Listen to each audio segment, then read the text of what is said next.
Hello, my dear friends. This is Rabbi Aharon Dobinsky coming to you today from the holy city of Yerushalayim, Jerusalem, Israel.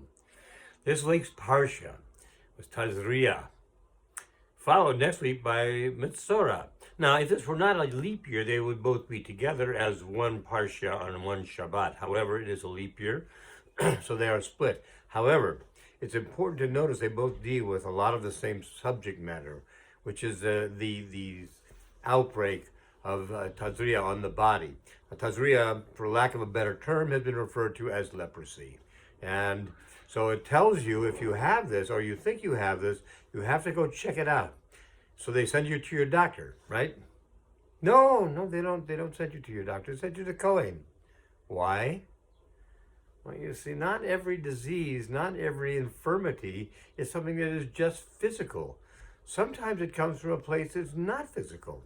So in this particular case, where does Tazra'as come from? Where does this, let's just make it easy, we'll call it leprosy. Where does this leprosy come from? It comes from something that we've done. What have we done? We did Lashon Hara. We talked bad about somebody. Now that's a problem. And the problem is not just among people who are uneducated or who have little education. You're talking about Miriam the priestess later on will have the same thing for something she said about her brother Moshe. It was a minor thing, but the fact is, talking bad about somebody is very difficult. There are absolutely no bones in the tongue, unless your tongue is different than everybody else's. And bones are usually what cause damage from one person to another. The fist, the arm, the elbow, the knee, foot. Usually that's what it is. But in this particular case, we're talking about something that's different than that. We're talking about something that deals from the very inside of you, the tongue. Because you can do more damage with that than you can sometimes with your elbows, your fists, your knees, whatever. Why? Because with a bruise, you bruise somebody, you punch somebody, you kick somebody, whatever you do to hurt somebody on a physical basis, it heals. Eventually, B'ezrat Hashem, it heals. It heals because that's how our bodies are made. To, when they are bruised, to continue to get better and better. And because of that, that's not a problem. It's a temporary problem, but it does go away. When we talk about somebody badly, well, that something doesn't ever go away. How do you make it go away? There's a story once about a famous Rav who took his students out onto a mountaintop one day with a pillow and a knife. Some of you, I'm sure, have heard this. And he went out there and he said to them, okay, take the pillow. And they took the pillow, take the knife. He took the knife, he said, now cut open the pillow and shake it. So they cut open the pillow and shake it. And the feathers, just as you might expect, went everywhere. And he said, okay, now go get all the feathers and put them back into the pillow. And his students looked at him and they said, Rav, how can we possibly do that? They're everywhere. We have no idea where some of them are, probably under rocks, in trees. Who knows where they could be? And Rav says, I did this for you because it's a lesson you should learn. Lashon Hara, evil tongue, bad talk about somebody is exactly the same. Because you say something to this guy, who says something to that guy, who says something to his wife, who says something to her friend. Next thing you know, it's all over town. And the next town. And the next town. How do you stop it? How do you change it? Even last week I heard that the President of the United States, Donald Trump, was saying that how's he going to get his reputation back after all the things they've said about him, and he filed a lawsuit because of it. And he's right. You never know. Once somebody puts it out there, for some people, it's out there forever. What if they don't hear the next message? You said, actually, you're not a bad guy, you're a good guy. What if they didn't hear it? As far as they know, that thing that you said that was bad just continues to proliferate. It goes on and on and on. And I know a lot of you are thinking, there are some people who, it's hard to find something good to say about them. But the Zohar teaches us that inside of every body, inside of every soul, inside of every neshama, there is a good point. My father, Alav Shalom, used to always say that everybody has a purpose in life, if nothing more than to act as a bad example of what kind of a life we could live. We don't want to be that person. But there are people who will have to admit to ourselves, at least, are like that. And because of that, we don't have much good to say about them. So the Zohar encourages us to search for that point of good, a pintel yid, a little piece of a yid that's inside of everybody, the thing that can be touched and can be expanded and can grow and can make the person a much better person. So now we find this one piece of good and we can say something good about somebody. Now there are people who will have fun with it and say, yeah, you're so fat, but you sweat less than any person I know. That's not what I'm talking about. That sounds like it's good, but it's really a backhanded compliment, and which really means it's really lashon hara. It's a bad thing to do.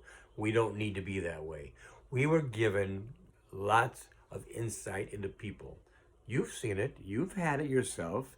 Sometimes you meet somebody, and for some reason you don't even know, you just don't like them, and you want to stay away from them, and you do. On the other hand, there are some people you meet and immediately there's an affinity. You love this person. You want to be around this person. You want to hang out with them. So we have inside of us the ability to see different sides of people. The question is, what side do we want to see? Well, if the Torah thought it was important enough to have two examples, two parshiot in a row, Tazria and Metzora, right in a row to tell us, don't do lashon hara.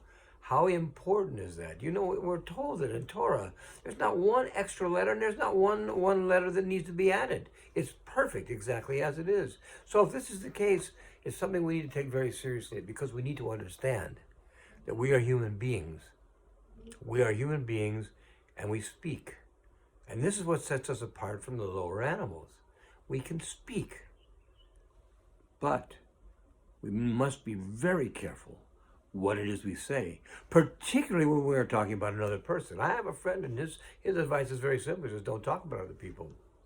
There was a president of the United States, President Franklin Delano Roosevelt, and he had a wife, and she said some pretty interesting things in her life. And one of the things she says is that great minds speak about ideas. Average minds speak about things, and small minds speak about people. In other words, we don't want to talk necessarily about other people because a lot of times even the best thing that we say can sound wrong. For example, a person comes to your town and says, I'm so hungry. Do you know where I might get a bite to eat? Because I have no money. And you say, oh, yes. Go to the Goldstein house. They've always got something on the stove. And you think, didn't I say a nice thing about the Goldstein family? They've always got something on the stove. They're always prepared for visitors. And that may be right. And that may be what you meant. But maybe the person you're talking to doesn't see it the way you see it. He sees it as there's always food on the stove. These people must be 400 pounds apiece. So it comes out as lashon hara to that person. And you didn't even mean it to be lashon hara. You meant it to be a compliment, to say these people are always opening their doors to anybody who needs help. There's always food cooking so they can be ready for anybody who might stop by. So again, we get back to the idea of maybe it's not a good idea to say things about people. My great-grandfather used to always say, if you haven't got something good to say, don't say anything at all. So I tell you this, and I tell me this, because you know what? I'm as guilty of this as anybody is. Sometimes it just comes out, you just let in the words of a friend of mine, you let your alligator mouth override your hummingbird brain for just a second. You bite off more than what you can chew. None of us need to be doing this. We need to live the life that we're meant to live. Hashem put us here to be like He is. Yes, does He get angry? Torah tells us, yes, He does. Does He get happy and laugh? Torah tells us, yes, He does. Does He cry? Torah tells us, yes, He does. We have the same emotions as HaKadosh Baruch Hu. Above the lower animals. We are connected to Him. We are between, where it says we're just above the angels. So because of that, we have a lot more on our shoulders. We need to be much more careful with what we do and what we say. So let's remember that in thinking of other people, let's remember we don't want to get saras. We don't want to get leprosy. So let's say something nice or say nothing at all. My friends, We have a great week coming up. We have Shabbat HaGadol coming up. We have and very soon Pesach coming up. Pesach, the beginning of our year. I know we have New Year, Rosh Hashanah, but Torah tells us this is the first of the months, this month of Nisan that we just started. So let's look at this month and make a new effort to be the kind of people we were meant to be, who are godlike, not animal-like. Let's be the people that Hashem made us to be and knew we are capable of being. Have a great week ahead. Be well, my friends. God bless.